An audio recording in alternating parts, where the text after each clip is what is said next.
yourself. Here you can feel your pulse. If you keep your fingers, 3 fingers just beside your neck, you can feel the pulse. So whenever a person is lying unconscious, you have to check the pulse for minimum to minimum 10 seconds. That's a mandatory. Because some people they do not have the proper pulse. So that you should check for 10 seconds the pulse. If suppose there is no pulse and check for his breathing, he is not able to breathe. So what you do? Next thing is like you start the CPR. So how do you do your CPR? It's like this is called your palm of your hand. With this thing, because I am a right-handed person, I will be using this thing because I will be having more strength on the right hand.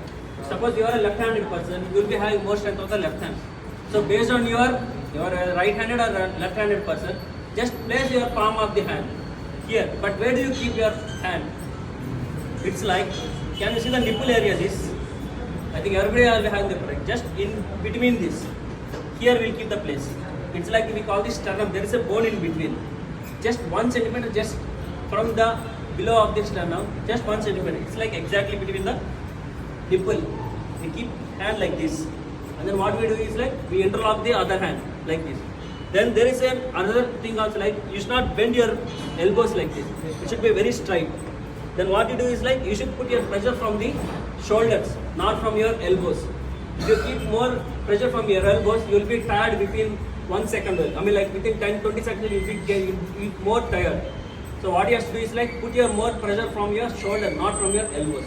So you keep your elbows interlocked and put pressure from your shoulder. So how do you do is like you should press almost 2/3 of the inches inside, or just like 5 centimeters you should go inside and then come out. If you keep on doing like this is an effective. Like almost 60% of the chest should be required to go inside and then come back.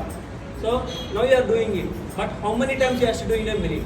It should be at least minimum to 100 to 120 times. You should keep pressing it very hard and you should come back again. So you should keep on doing like this.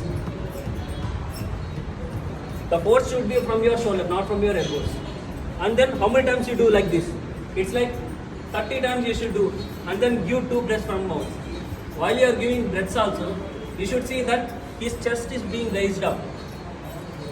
Do 30 compressions, then 2 breaths. Then again continue your CPR. Okay? Again come on.